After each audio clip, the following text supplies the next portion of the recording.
Le procès de la guérisseuse Larissa Nikema, dit Adja de Komsilga, s'est tenu le 6 septembre 2023 au tribunal de grande instance Ouaga 2. Le procureur a requis une peine de 3 ans de prison et 1 million d'amende, le tout avec sursis, contre Larissa Nikema, principale accusée.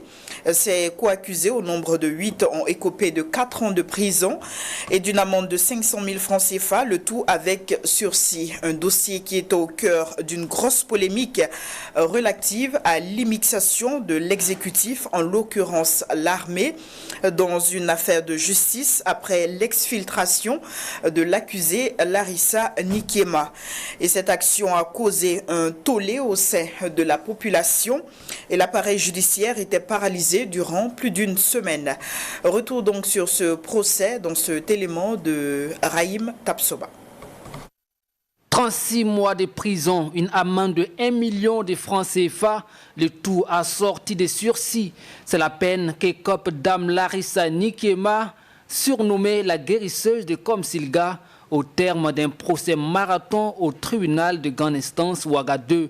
Elle était poursuivie pour avoir ordonné la séquestration de la victime Hamidou Kanazoé et sa détention sans motif légitime et incité à des coups et blessures volontaires en donnant des instructions à ligoter et à battre publiquement la victime. Le parquet avait plutôt requis 24 mois de prison, dont 12 fermes, et une amende de 3 millions de francs CFA. Quant au verdict prononcé par le juge, la défense le qualifie de sévère, tout en affirmant que le sursis est bon à prendre. La décision du tribunal pour une question de liberté, elle est déjà bonne à prendre. Mais nous pensons que nous restons à notre soif sur la question de la séquestration.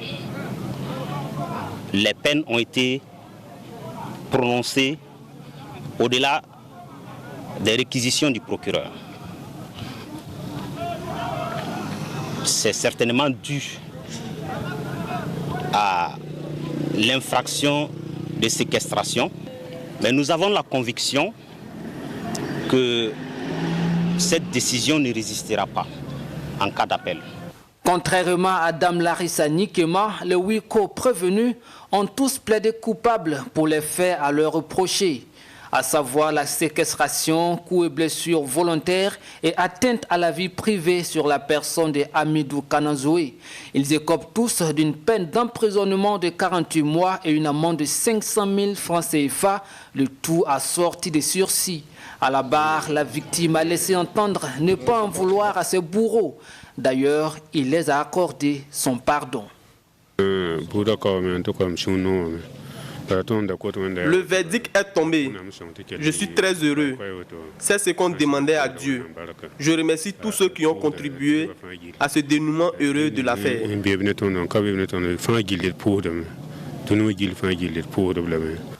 Larissa Nikema dit avoir été peinée par cette affaire de bastonnade. Tout comme ses 8 co-prévenus, elle s'est excusée à la barre. Je demande pardon au procureur, à la victime et au peuple, a-t-elle laissé entendre.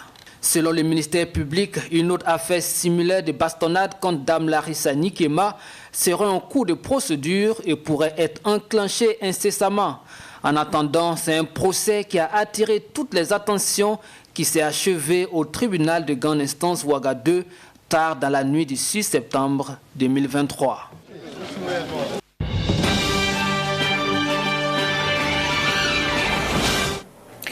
De retour sur ce plateau, nous allons analyser cette actualité avec deux de nos invités qui sont présents sur ce plateau.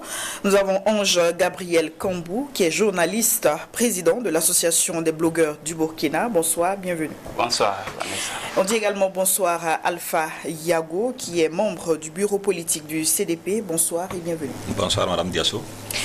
Alors, nous venons donc de faire un retour sur l'actualité avec le procès Larissa Nikema, dit Adja de Komsilga. La première question, elle vous est adressée, Alpha Yago. Le procès, il a eu lieu, le verdict qui est donc tombé. À présent, les commentaires sont libres. À votre avis, est-ce que le droit a été entièrement dit dans cette affaire?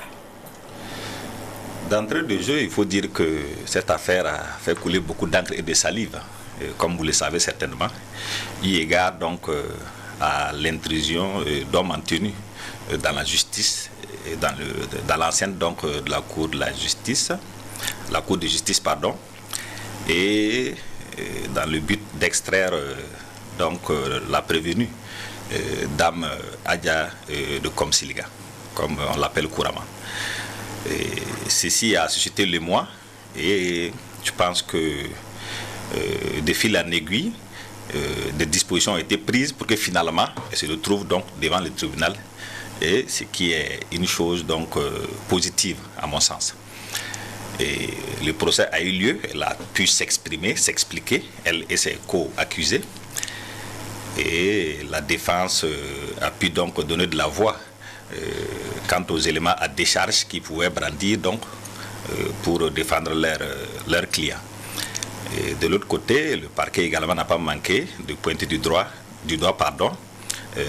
les actes, les manquements, les actes qui ont pu être posés donc, à l'encontre de sieur Amidou Kanazoué et qui font l'objet donc de ce procès-là. L'un dans l'autre, j'observe que le verdict, de mon point de vue, disons en deçà du réquisitoire, dans la mesure où initialement le parquet donc avait demandé 24 mois dont une année ferme et 3 millions donc d'amende. Et au finish, elle écope, la principale accusée, donc de 3 ans et 1 million d'amende, mais avec le tout assorti de sursis. Et de mon point de vue, même si numériquement ça semble être plus élevé, le fait donc qu'elle passe par la case prison fait que pour moi la main donc du juge a été moins lourde que ce que le parquet. Il y a eu de la clémence, il y a égard certainement à plusieurs paramètres, mais il appartient donc de mon point de vue au juge donc de leur verdict et je ne peux que prendre acte de cela. Alors, Ange Gabriel, est-ce qu'on est face à un verdict de complaisance ou un verdict juste? Merci. Je dirais que le fait même que ce procès ait pu avoir lieu est déjà quelque chose d'appréciable. Parce que nous savons les conditions qui ont entouré donc l'interpellation de cette dame. Comme on l'a dit et on l'a vu, l'intrusion donc de l'armée dans l'enceinte du palais de justice, et on peut se réjouir de l'émoi et des condamnations des Burkinabés face à cette situation. On aurait pu se taire parce que nous sommes dans une situation, ce n'est pas un gouvernement démocratiquement élu, c'est une transition. Nous sommes en période de réquisition et tout ce qui s'ensuit. Donc on aurait pu se taire et laisser les choses ainsi se passer. Mais les Burkinabés ont pris leur courage en main parce qu'ils sont attachés à la justice et ils ont dénoncé cette intrusion-là. Et je pense que c'est cette mobilisation de la population qui a obligé donc, les autorités à laisser la justice se poursuivre. On a vu les raccommodages, mais on peut se réjouir, en tout cas, comme je l'ai dit, que le procès ait eu lieu. Le verdict, quel que soit donc ce qui a été prononcé, si les juges l'ont fait de façon indépendante, donc on peut donc se réjouir que les juges aient pu travailler comme il se doit. C'est vrai, on avait de la prison ferme dans ce que le procureur avait demandé. On arrive avec 3 ans et 5 ans de sursis. Et je pense que, contrairement à ce qu'on pense, le sursis n'est pas aussi simple que ça. Et je pense que le nombre d'années données, 3 ans par exemple pour Dame Adja, voilà, 3 ans, c'est quand même pas petit. Et je pense que ça va aussi participer à réduire de possibles actions qui auraient pu se dérouler. Donc, l'un dans l'autre, je pense qu'on peut se réjouir que la justice soit, que le droit ait été dit et que chaque partie ait eu la possibilité de s'expliquer. Et cela explique aussi qu'il n'y a pas de citoyen au-dessus de la loi. Quel que soit ce que vous faites, que vous soyez médecin, que vous soyez, voilà, quoi que ce soit, vous participez, que vous soyez un homme en tenue, que vous soyez un journaliste, vous participez au développement, au fonctionnement du pays. Mais si vous posez des actes en dehors de la loi, vous faites face à la justice et avec les mêmes droits. Alors, un fait qui suscite tout de même des interrogations, Ange Gabriel, c'est le fait que les co-accusés ont clairement reconnu leur culpabilité, mais ils ont tout de même écopé de peine avec sursis. On se pose des questions à ce niveau. Oui, c'est comme je l'ai dit, ils ne pouvaient pas nier. C'est cette vidéo même qui a participé qui a ému les gens. Donc, ils ne pouvaient pas nier. Voilà. Mais comme je l'ai dit, je pense que... Ils s'en sortent avec de telles peines? Voilà. On peut... c'est selon les parties. Si vous prenez la défense peut se réjouir de ce verdict. Si vous prenez la partie de la victime, elle peut ne pas se réjouir de... Bon, c'est ainsi. Personnellement, je pense que au moins pour ces jeunes qui ont participé à cette bastonnade, voilà, je pense que la prison ferme aurait pu participer aussi à un enseignement. Mais la justice, comme on le dit, la prison, c'est l'exception. Voilà. Donc, je pense que déjà l'interpellation, le fait qu'on les a gardés jusqu'au jugement, ils sont restés en prison. C'est peut-être pour la dame qu'on ne peut pas être sûr qu'elle ait séjourné en prison. On a vu l'événement qui a clairement dit qu'elle n'était pas à la Maca. Voilà, donc je pense que malgré tout, comme je l'ai dit, le fait que nous soyons en transition, en régime de transition, et que la justice ait pu dire ses droits, malgré l'intrusion, avec tout cet arsenal qu'on a vu au palais de justice, des juges sont restés stoïques, fermes par rapport à ça. Je pense que, pour moi, en tout cas, on se réjouit en tout cas que le droit ait été dit et qu'il y ait encore des Burkinabés, malgré tout, qui tiennent à la justice. Je peux être avec toi, mais si tu es dans le décor, je dois avoir le courage de dire, là, mon frère, ma soeur, ce n'est pas la voie qu'il faut prendre. Je pense que c'est ça qui va contribuer même. Aujourd'hui, Dame Amsetou et tous ceux qui travaillent avec elle vont désormais savoir qu'ils ne sont pas au-dessus des autres Burkinabés et que tout acte qu'ils posent là-bas, et aussi pour les autres, parce que je pense que ce n'est pas la seule. Ce n'est pas elle seule qui fait ce genre de travail. Donc je pense que ça va amener beaucoup de gens à réfléchir par deux fois avant de poser des actes qui sont en porte-à-faux avec la loi. Alors Alpha Yago, on a également vu la victime qui a demandé la clémence auprès des juges pour ses bourreaux. Une victime qui demande pardon pour ses bourreaux, c'est difficile à concevoir. Ce n'est pas des choses qu'on voit régulièrement. Mais il faut dire que ce qui me semble important, c'est que le sacro-saint principe d'indépendance de la justice ait été quand même d'une manière ou d'une autre préservé par la tenue effective de ce procès et la comparution de Amsetou Nkinguema, d'Adja de Komsilga et de ses 8 co-prévenus. Ça, c'est extrêmement important. Et effectivement, vous l'avez si bien dit, la victime elle-même a souhaité que le juge soit clément par rapport au verdict. Cela fait partie des circonstances atténuantes, à mon sens, qui expliquent le fait qu'il n'y a pas eu peut-être de peine de condamnation ferme. Parce que, encore faut-il le préciser, les 8 autres détenus ont été condamnés donc à 4 ans et 500 000 francs CFA, le tout assorti de sursis. Donc, ça, c'est le premier facteur qui a contribué, donc, qui est comme une circonstance atténuante. Le second facteur qui renforce cet élément, c'est le fait qu'il y a eu une délégation gouvernementale, si je ne m'abuse, qui a été rendre visite à la victime, le sieur Kanazoué Amado, donc pour essayer de s'entretenir avec lui et bien entendu le réconforter. Et je pense présenter donc les excuses liées bien sûr aux incidents qui ont eu lieu et donc demander aussi sa compréhension et son accompagnement pour que cela puisse être réglé dans des formes plus, je dirais, acceptables. Ce qui peut expliquer peut-être ce verdict un peu clément. Les deux éléments donc de circonstances atténuantes que je viens d'évoquer.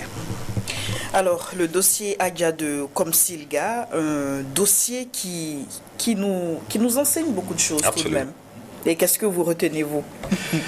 C'est dire que souvent, dans des, je dirais, transitions, il n'est pas évident que tous les acteurs donc, qui sont aux affaires soient forcément au même niveau de compréhension de la gestion, de la gouvernance dans le cadre d'un état de droit, dans la mesure où, qui parle de transition, sous nos cieux, c'est généralement une transition donc militaire suite à un putsch, en bonne et due forme.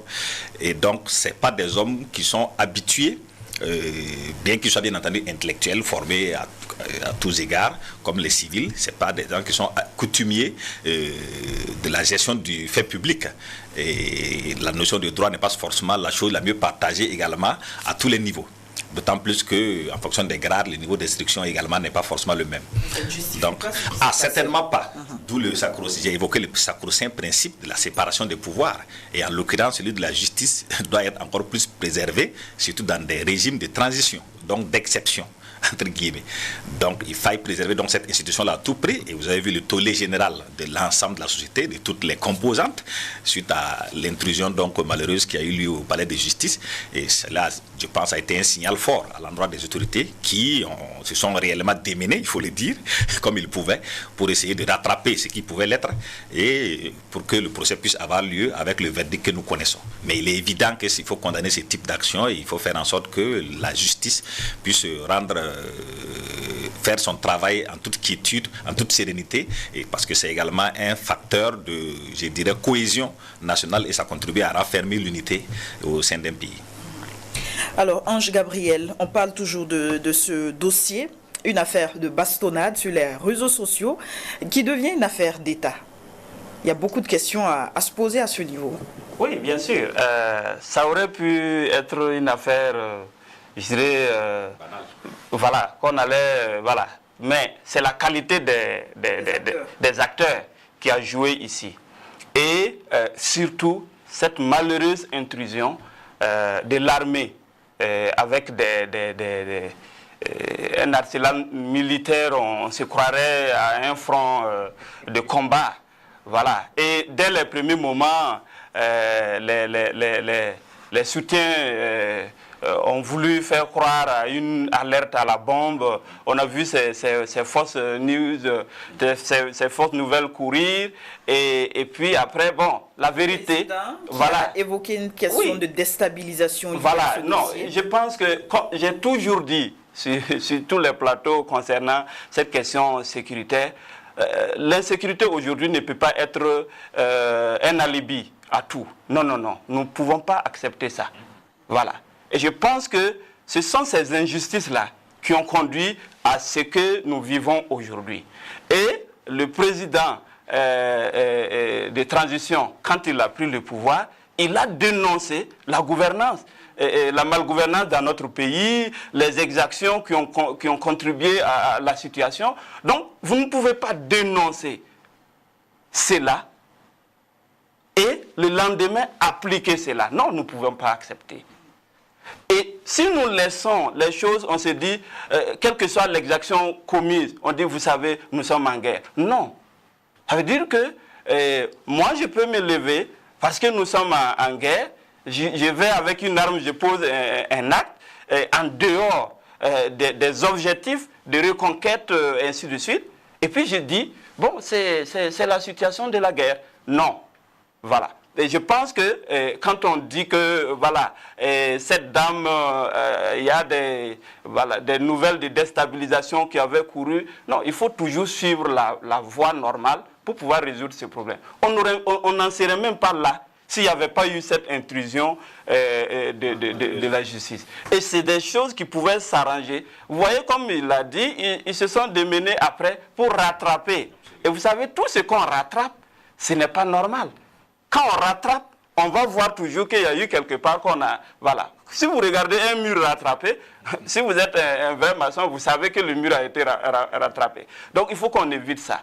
Si on n'avait pas vraiment fait ce genre de trucs, la dame serait jugée normalement. Peut-être que ce serait même plus clément que ce qu'on a connu. Mais quand vous portez atteinte à la justice, à ce qui a conduit même à ce que vous soyez là où vous êtes, moi ce qui m'a déçu comme leçon, c'est ces acteurs-là qui hier ont défendu, ont réclamé justice dans ce pays, ont pris des risques pour réclamer justice dans ce pays. Et qui aujourd'hui, parce qu'ils sont aux affaires, ont un discours aux antipodes des principes et valeurs qu'ils ont défendus hier. Et vont utiliser des alibis pour justifier l'injustifiable. Moi, c'est ça qui m'a déçu. Parce que j'estime que quand vous défendez des valeurs et des principes, quel que soit le temps, quel que soit la pluie et le vent, vous devez rester toujours attaché à ces principes et valeurs jusqu'à la mort.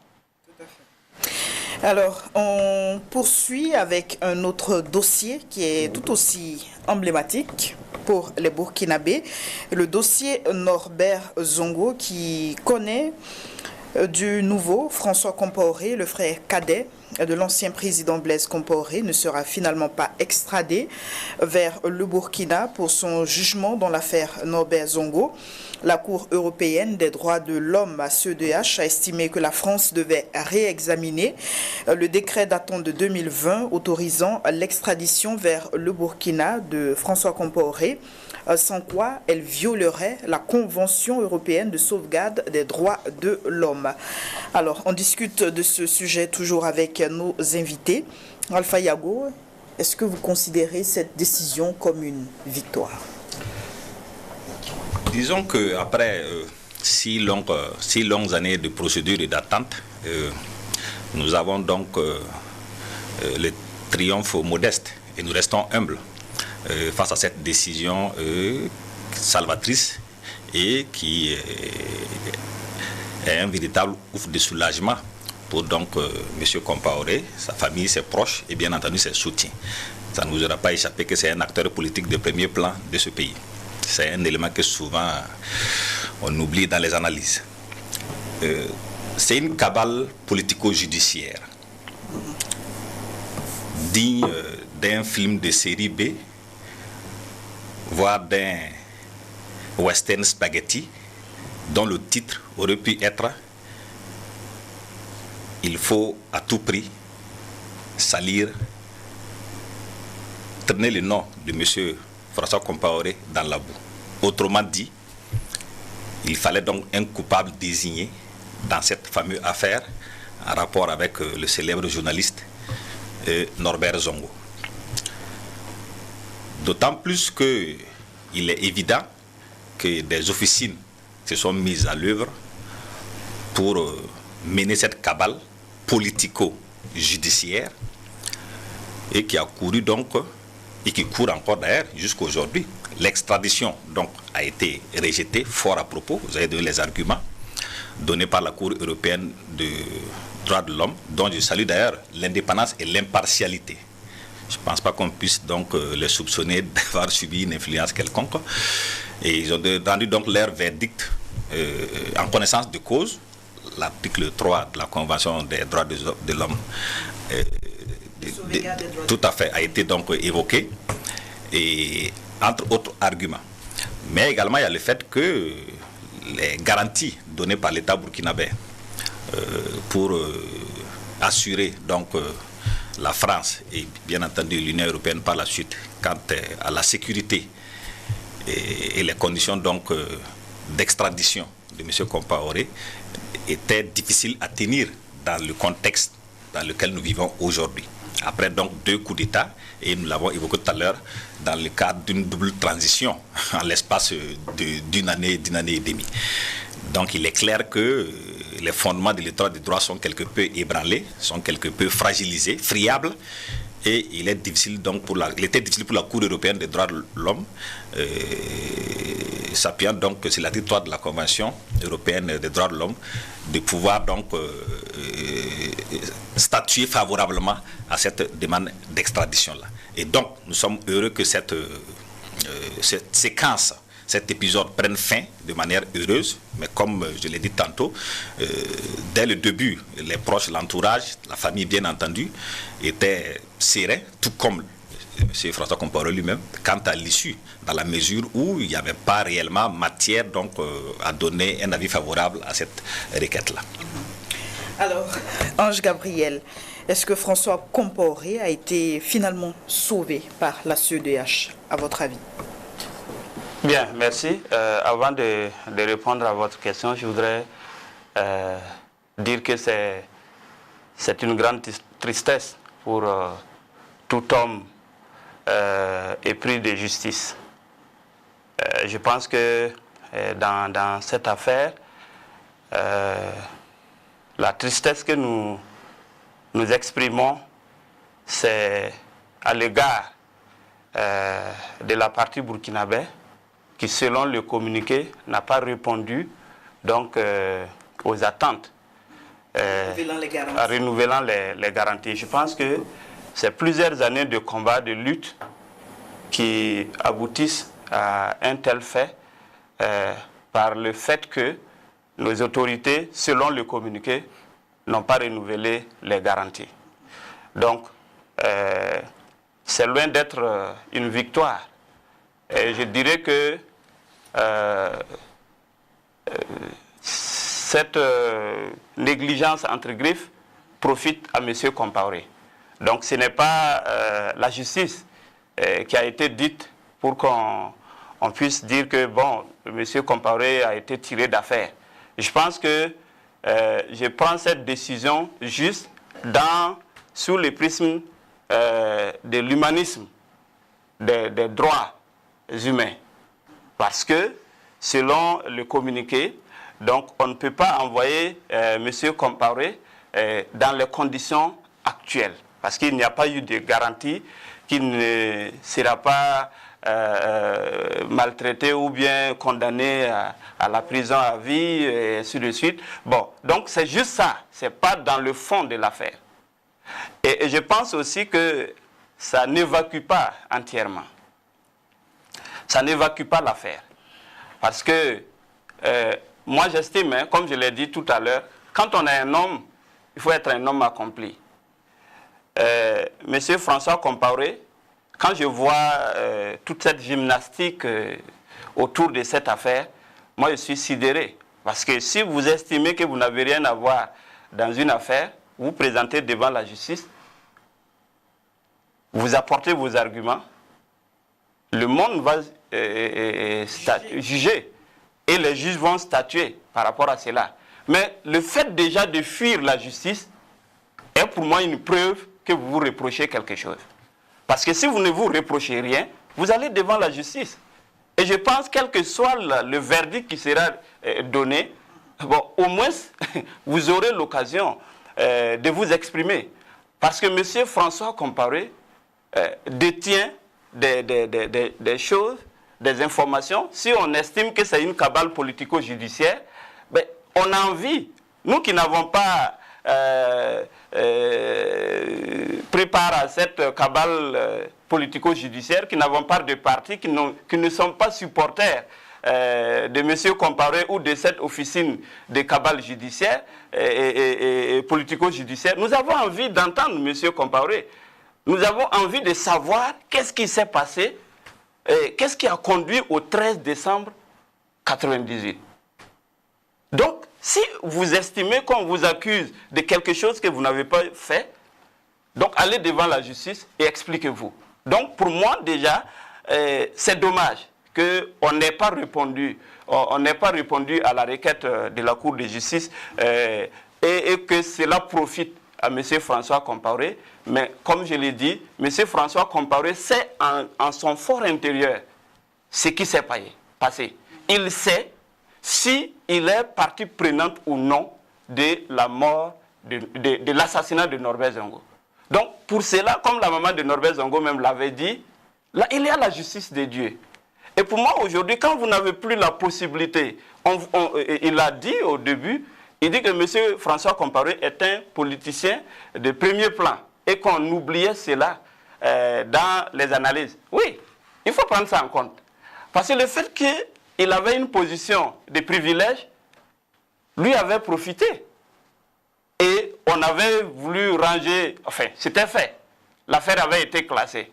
Donc, c'est pour rappeler aux hommes forts du moment, à ceux qui vont venir, que le temps se charge de faire la justice aussi. Parce que c'était inimaginable que M. François Compaoré soit contraint de rester dans un pays pendant aussi longtemps à cause de la justice.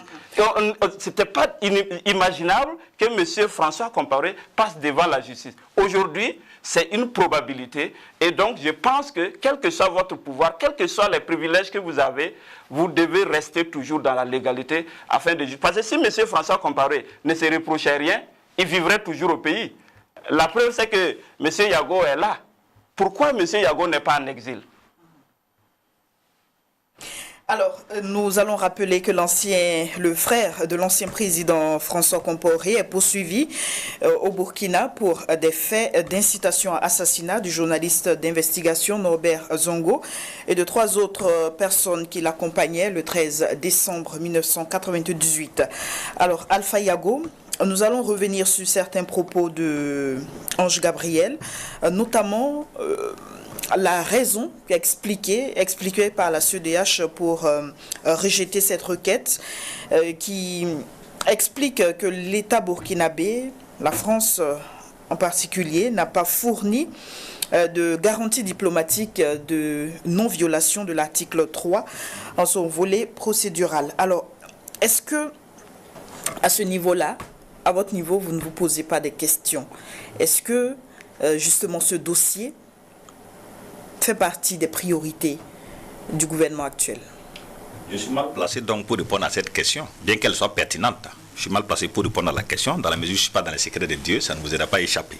Elle arrange le camp François Compaoré? Comme je vais y répondre. J'y vais progressivement.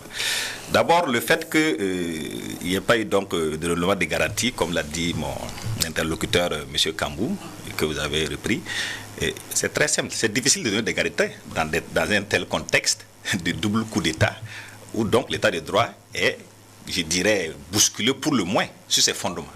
Ça, c'est le premier aspect. Nous sommes en train de... À l'entame de l'émission, nous avons le premier thème enrôlé et abordé, c'était la question donc de Mme Amsektou Nikema, où il y a eu donc intrusion, manu militari, je dirais, dans une cour donc de justice.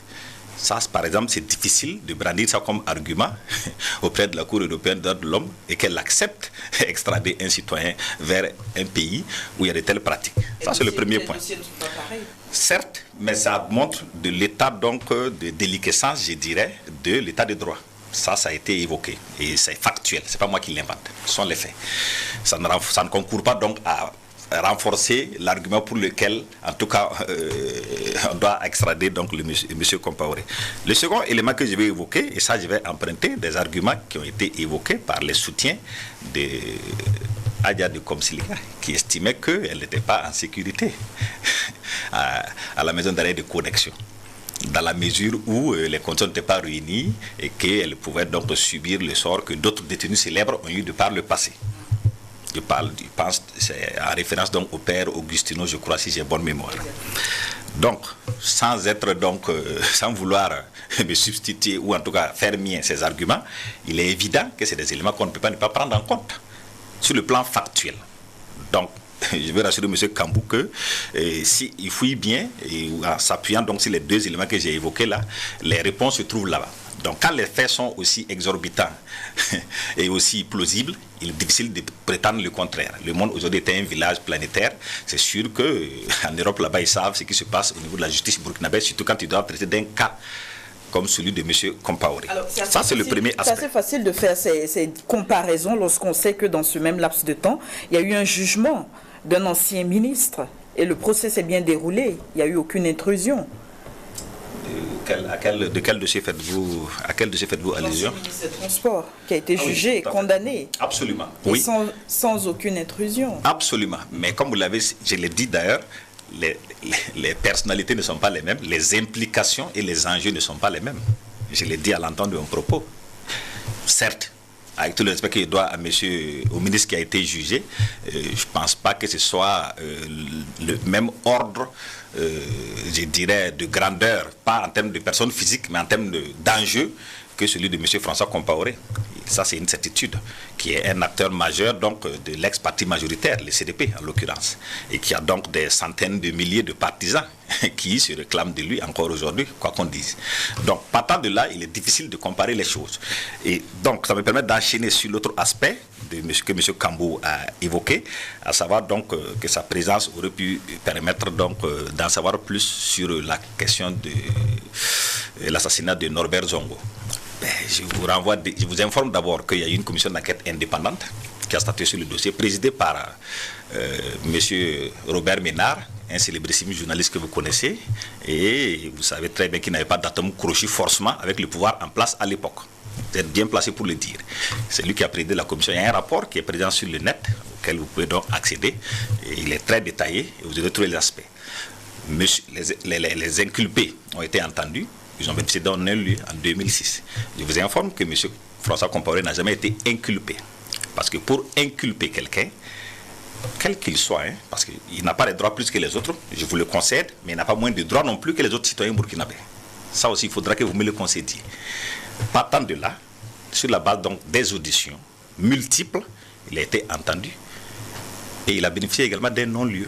Et les non-lieux, ça s'applique sur la base de principes très clairs dans le droit. Bien que je n'étais pas juriste, je sais au moins que quand quelqu'un est écouté en tant que témoin, inculpé ou même jugé, c'est sur la base d'éléments factuels, sur la base de preuves et non sur la base de rumeurs, sur la base de volonté, de desiderata, de groupuscules, de groupes si vous voulez, de partis, d'entités, d'intérêts connus ou non connus, visibles ou non visibles. Alors, vous savez donc, également qu'il y a des éléments nouveaux qui ont été rapportés au dossier. Vous allez voir que je ferai le lien, ne vous inquiétez pas. J'ai même été en France à 3 reprises pour suivre les différentes étapes. Donc, je pense connaître un peu le dossier.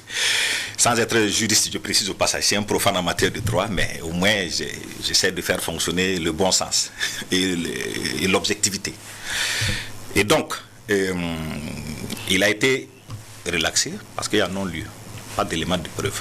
Et effectivement, dans le cadre donc de la demande d'extradition, il y a eu donc le procès en première instance, en appel et ensuite la cassation. Et finalement la Cour européenne des droits de l'homme. J'ai assisté aux 3 audiences. Quand même. Donc j'ai pu suivre de près. Et les preuves que le gouvernement burkinabé de l'époque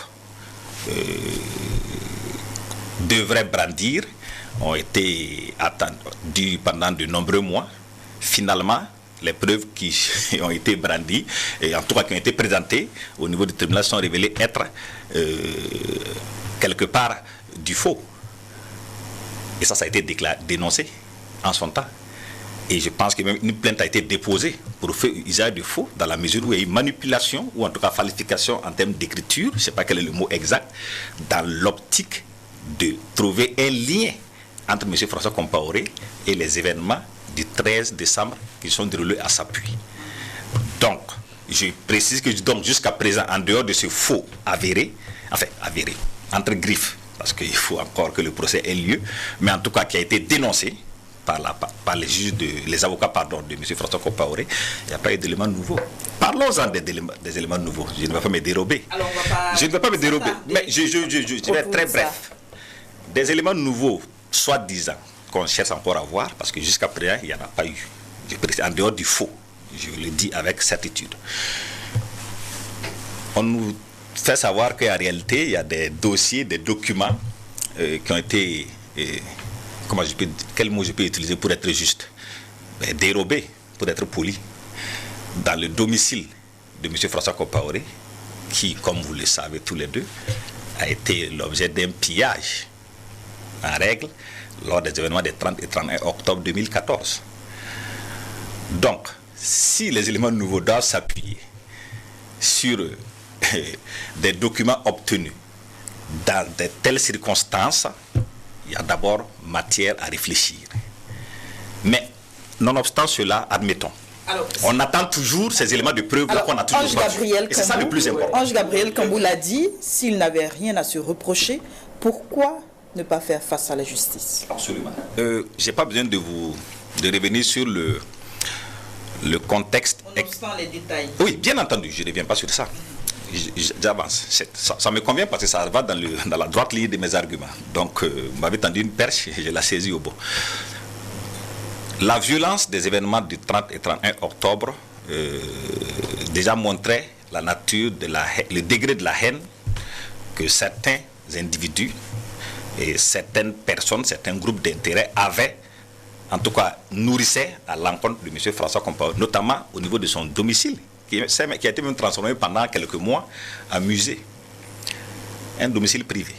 En tout cas, jusqu'à preuve du contraire, il est toujours privé, qui a été érigé en lieu de musée, avec tous les mensonges, le tissu de mensonges qui a été brodé autour donc, de la maison et de certaines soi-disant actes qui ont été posés, qui n'ont jamais pu être prouvés. Et c'est ça le danger de la rumeur en fait dans notre pays. On a souvent tendance à condamner des gens verbalement sur la base de la rumeur, sur la base de, je dirais, de dessins, je dirais, inavoués, mais on n'arrive pas à les prouver. Ça fait date de 8 ans maintenant. Certes, mais... Est-ce que cette violence, cette même amertume... Vous allez voir quand je vais chuter, et je vais chuter très vite. Donc, une fois que ceux qui étaient donc aux affaires étaient donc dans les sillages des événements des 30 et 31, j'essaie d'être modéré, hein, pour ne pas... voilà.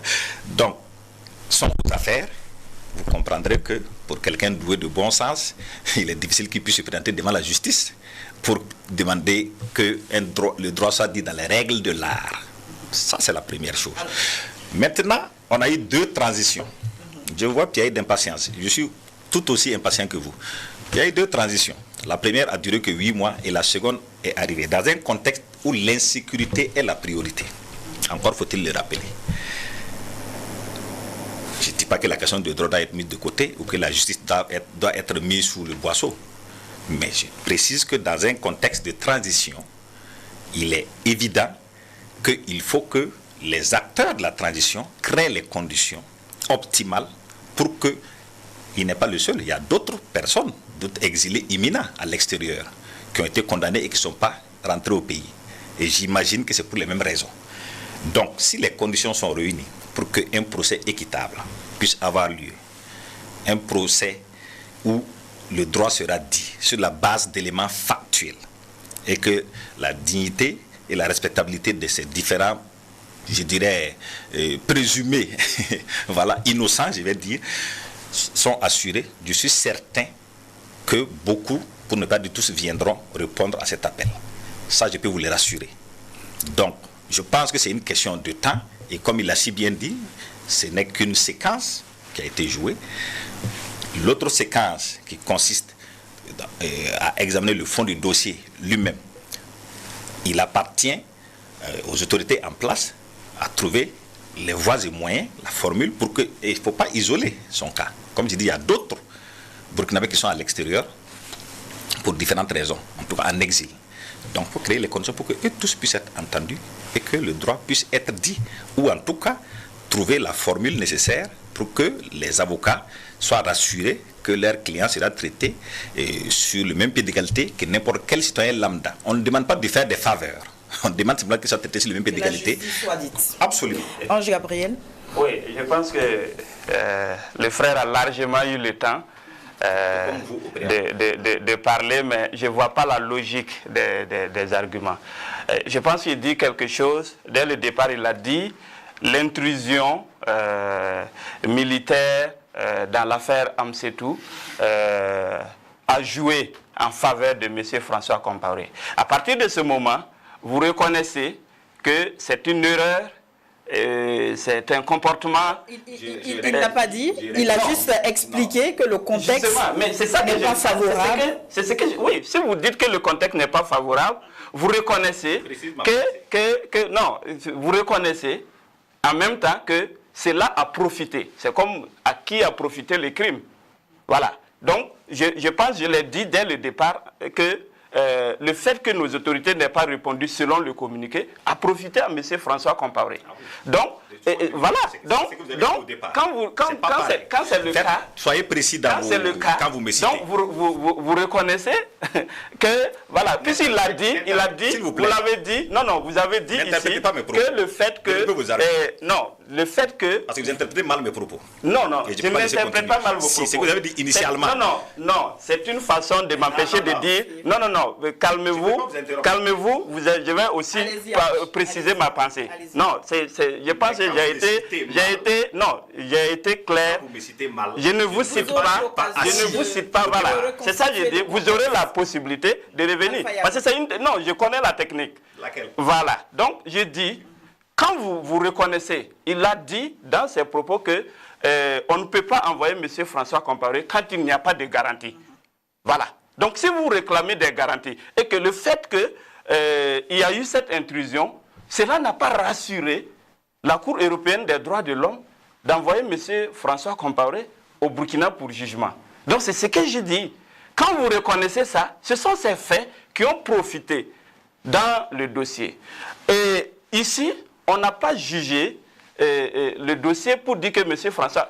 Et clairement, quand il parle de cabale politico-judiciaire, du fait qu'il y a eu du faux, mais ce faux ne peut être confirmé que si M. François Compaoré vient devant la justice et nous prouve. Parce que quand il parlait, je croyais avoir affaire à Maître Paul Kéré. Donc, moi, je pense qu'il faut être dans une logique de justice, d'objectivité, comme il l'a dit. Voilà. Le fait que M. Compaoré ne veuille pas se présenter devant la justice, et on a vu, dès qu'il est arrivé en Côte d'Ivoire, rapidement, on a naturalisé M. François Compaoré pour qu'il échappe à la justice. Donc c'est ça que je dis, quand il y a ces manœuvres qui visent à protéger un individu, à faire en sorte que l'individu échappe à une justice, ça veut dire que l'individu, quelque part, se reproche quelque chose. Et c'est pour ça que j'ai posé la question. Pourquoi M. Yago n'est pas en exil? Si M. Yago n'est pas en exil, il vit au Burkina, il sait qu'il y a quand même un minimum de droits que l'État, même d'exception, lui garantit pour qu'il puisse y vivre. Il y a d'autres personnes dans le dossier ou qui ont gouverné jusqu'au 31 octobre 2014 qui vivent au Burkina. Le dernier Premier ministre de Blaise Compaoré vit tranquillement au Burkina. L'ancien président de l'Assemblée nationale. Voilà, vit tranquillement au Burkina. Donc je pense que c'est vrai, nous sommes en état d'exception, mais si nous avons dit dans le dossier Amsetou qu'on se réjouit que l'affaire ait pu être jugée, ça veut dire qu'il y a quand même un minimum. On n'est pas dans une situation de quasi-absence de droit, de légalité. Non, nous ne sommes pas dans un régime où je fais ce que je veux et puis il n'y a rien, comme on le disait à l'époque.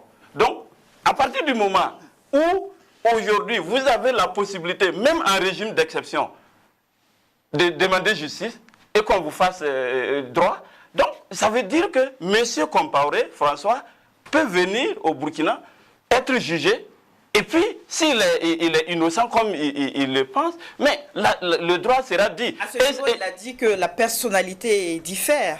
Non, je l'ai dit dès le départ, il n'y a pas de super burkinabé. C'est pour ça qu'aujourd'hui, nous avons beaucoup de comportements qui tendent à croire que, voilà, parce que je suis dans telle position, je suis intouchable. Non, vous n'êtes pas intouchable. Monsieur François Compaoré, comme il a dit, c'est un politicien de premier plan. Il a travaillé dans ce pays à mettre en place la justice, à faire ceci ou cela. Donc si vous n'avez pas travaillé à ce que la justice vous garantisse ce droit-là, comme à tous les Burkinabés, ça veut dire que c'est vous qui n'avez pas fait votre travail. Et je l'ai dit, quand sous Blaise Compaoré, on a parlé de juges acquis. On a parlé de juges acquis.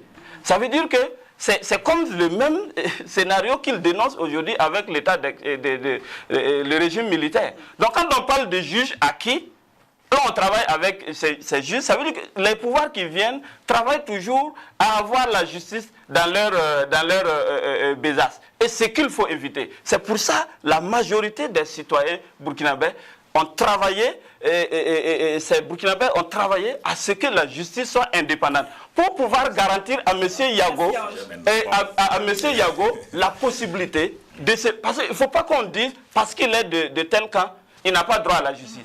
Donc de la même manière qu'on lui garantit cette justice, ils doivent travailler aussi à ce que cette justice soit garantie à tous les Burkinabés. Ce n'était pas le cas sous leur régime et souffrait aussi qu'aujourd'hui, ça puisse être le cas.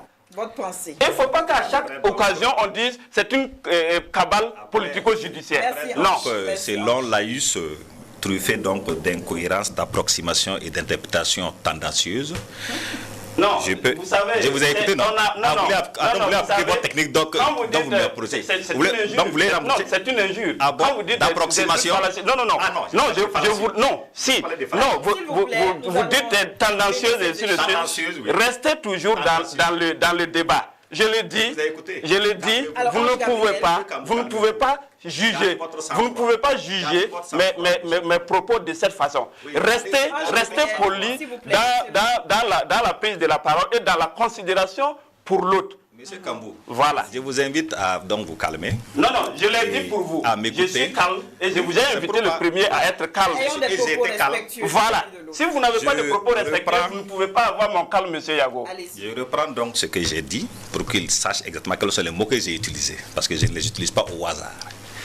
J'ai dit donc que, après donc votre long laïus, avec des propos approximatifs, des accusations tendancieuses, pas parler de fallacieux, donc je maintiens, je me permets maintenant, donc vous voyez que ce n'est pas des injures. Si, je me permets. Je vous le dis, oui. Bon, ça c'est votre point de vue, mais c'est un débat qu'on pourra faire en off et je vous démontrerai le contraire. Donc pour poursuivre, donc, je disais que il y a beaucoup de choses qui ont été dites, mais il faut qu'on reste concentré et focus sur le sujet. Parce que c'est un sujet suffisamment important et c'est pourquoi d'ailleurs après une longue période d'absence médiatique et après votre aimable invitation, j'ai accepté de venir. Donc le but c'est d'éclairer l'opinion et surtout que ça ait un caractère pédagogique et instructif. Pas de venir faire des querelles de chiffonniers ici, sinon je ne serais pas venu. Donc, pour dire tout simplement que beaucoup de choses ont été dites, je ne vais pas relever tous les aspects, mais j'observe simplement que la question nodale est la question donc de l'administration d'une justice indépendante, et une justice équitable, une justice juste, je vais dire, en ce qui concerne donc le dossier François Compaoré. Le caractère politique de l'homme n'est plus à débattre. Les enjeux importants y afférents ne sont plus à démontrer. Quand vous le comparez à d'autres personnes pour qui j'ai beaucoup de respect, certes, mais j'ose dire simplement que les enjeux ne sont pas les mêmes. Il n'est tout de même pas un super burkinabé. J'ai bien précisé que je suis le premier à le dire, et je l'ai dit avant vous. J'ai dit, mais il n'est pas non plus moins que les autres. Ce qui veut dire qu'il est comme un citoyen quelconque. Par contre, il y a des enjeux liés. Ce n'est pas la personne. Il y a des enjeux qu'un acteur de premier plan, qu'il soit politique, économique, militaire ou même au plan de la justice, vous conviendrez avec moi que ce n'est pas la même chose. Quand on parle du président du tribunal de grande instance, ce n'est pas le citoyen lambda. Voilà. Donc, c'est dans ce sens-là, c'est dans ce registre que je place ce débat. Et donc, partant de là, il faut tenir compte de ces paramètres-là. Alors, je vous ai vu faire un lien avec l'affaire Larissa Nikema. Oui. Vous offusquez que l'armée s'est ingérée, s'est immixée dans l'affaire judiciaire. Oui. Et c'est surprenant de vous voir justement défendre quelqu'un qui est dans une affaire judiciaire également en cours. Oui. Mais je ne vois pas là. Le droit doit être dit à tous les niveaux. Oui, mais comme j'ai dit d'abord, c'est pas la... Suivre votre logique. Ah, mais... Et je le maintiens, et nous avons toujours revendiqué dès le début de la demande d'extradition que le droit soit dit si des éléments factuels, encore faut-il le rappeler. Et je l'ai dit dans mon premier laïus, ou le deuxième. Il faut que des éléments factuels. Je reconnais que c'est lui qui fait le laïus. Mais monsieur, mon frère Yago, ce que vous parlez de choses qui ne sont pas ça, c'est devant la justice. C'est devant la justice que ça se passe. Ce n'est pas un monsieur qui reconnaît. Non, ce n'est pas vous qui ne reconnaissez pas. Vous avez reconnu ici. Vous avez reconnu ici que vous n'êtes pas du droit. C'est la justice qui permet permet de le faire. Monsieur Kambou, je ne vous permets pas de m'interrompre. Ce n'est pas vous qui faites la police du débat ici. Allez-y. Vous l'avez fait.